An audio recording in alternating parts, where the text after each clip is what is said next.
नन्ही चींटी जब दाना लेकर चलती है, चढ़ती दीवारों पर 100 बार फिसलती है। मन का विश्वास रगों में साहस भरता है। चढ़कर गिरना, गिरकर चढ़ना ना अखरता है। आखिरकार उसकी मेहनत बेकार नहीं होती। कोशिश करने वालों की हार नहीं होती।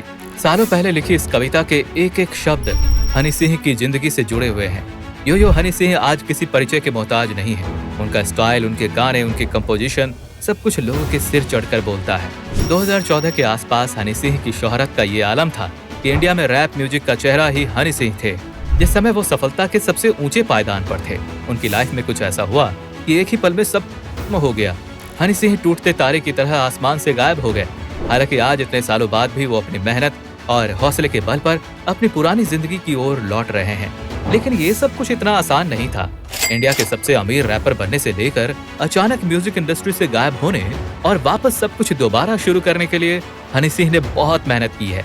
15 मार्च 1983 को पंजाब के होशियारपुर में हृदय सिंह का जन्म हुआ था। हृदय सिंह को ही आज हम सभी यो हनी सिंह के नाम से जानते हैं। हनी सिंह की फैमिली दिल्ली में रहती थी। बीबीसी को दिए एक इंटरव्यू में हनी सिंह ने बताया था कि वो दिल्ली के गुरु नानक पब्लिक स्कूल में पढ़ते थे। हनी सिंह स्कूल में प्रेयर के टाइम तबला बजाया करते थे। स्कूल टाइम से ही उनका इंटरेस्ट म्यूजिक में था। टीनेज में हनी सिंह AR रहमान के फैन थे। साल 1995 के बाद उन्होंने कई इंग्लिश गाने सुनने शुरू किए और बीट्स, हिप हॉप में उनका इंटरेस्ट बढ़ गया। इसी दौर में म्यूजिक की पढ़ाई के लिए हनी सिंह यूके के ट्रिनिटी कॉलेज भी गए। हनी सिंह ने अपना करियर तो चुन लिया था, लेकिन उन्हें ये नहीं पता था कि वो कैसे शुरुआत करें। उन्होंने साल 2003 में दिल्ली गोवा में अंडरग्राउंड रैपर TDO के लिए बीट्स बनाना शुरू कर दिए थे। हनी सिंह ने पहला गाना खड़के गिलासी तेरे नाल दी बनाया था, जो सुपर हिट हुआ, लेकिन फिर भी उन्हें काम नहीं मिला। हनी सिंह का पहला पंजाबी एल्बम इंटरनेशनल विलेजर 11 नवंबर 2011 को रिलीज हुआ था। ये एक खास तारीख 11/11/11 थी और वाकई में ये खास तारीख उनके लिए बहुत लकी साबित हुई। उनका इस एल्बम का गाना गबरू सुपर हिट ट्रैक बन गया।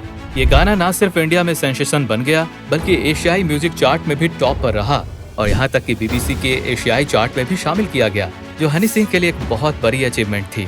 गबरू के अलावा हनी सिंह के एल्बम इंटरनेशनल विलेजर में कई सारे हिट ट्रैक्स थे, जिन्होंने उन्हें रातों रात सनसनी बना दिया। ब्राउन रंग, अंग्रेजी बीट्स, गोलियां और डोप शोप से लेकर ब्यूटीफुल, याद और गेट अप जवानी तक, इंटरनेशनल विलेजर को अभी भी उस समय के सबसे पसंदीदा म्यूजिक एल्बमों में से एक माना जाता है। 2012 में फिल्म कॉकटेल के लिए गाए हुए उनके गाने में मैं शराबी ने उनकी पॉपुलैरिटी को दूसरे लेवल पर पहुंचा दिया था। 2014 में उनकी देसी कलाकार और लव डोज सॉन्ग्स लोगों के दिलों पर छाया रहा।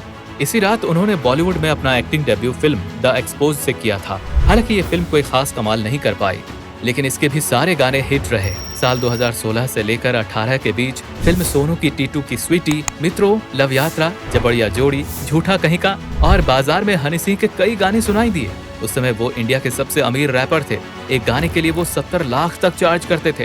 हाय मेरा दिल, छम्मक छल्लो, high heels, breakup party, blue eyes, देसी कलाकार, मैं शराबी, रानी तू मैं राजा, लोनली लोनली, पंजाबिया दी battery, lungi dance, party online, 4 बोतल वोडका, पार्टी विद भूतनाथ, यार ना मिले, अता माझी सटकली और बर्थडे बैश जैसे मशहूर गाने के बाद जब हनी सिंह ने अपने करियर के टॉप पर थे, उन्हें बाइपोलर डिसऑर्डर हो गया था।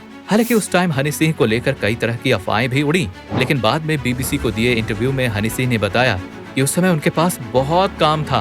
गाने हिट हो रहे थे, लेकिन एक समय के बाद उन्हें लगा कि सब कुछ छोड़कर भाग जाएं। हनी सिंह ने कहा, अचानक मैंने अपनी टीम को बुलाया और कहा मुझे घर जाना है, फैमिली के साथ रहना है।